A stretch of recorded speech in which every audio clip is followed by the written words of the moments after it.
ওই যে হুমায়ুন আহমেদের একটা কথা ছিল, যাদের কপালে কান্না লেখা থাকে তারা নাকি হাসলেও চোখ দিয়ে অশ্রু ঝরে।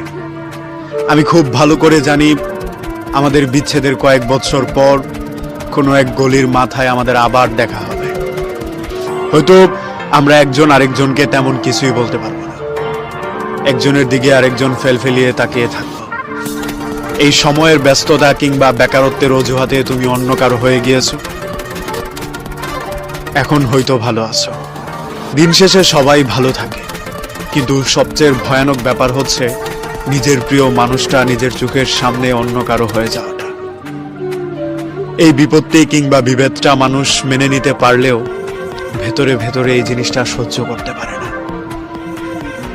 পৃথিবীতে বিশেষ করে মানুষের যদি সহ্য ক্ষমতা না থাকতো তাহলে বোধহয় পৃথিবী আরো আগেই ধ্বংস হয়ে যেত। এই যে দেখো, নিয়ম মেনে কোনো জিনিসের বিচার হলেও বেশিরভাগ জিনিসই বিচারের বাহিরে রয়ে যায়। ধরো আমি তোমার জমি কেড়ে নিলাম, বিচার হয়ে গেল। ধরো আমি তোমাকে আঘাত করলাম, এটার জন্য সালিশ জমানো হলো। অথচ তুমি আমার মন ভেঙে গেলে তার কোনো বিচার হলো না।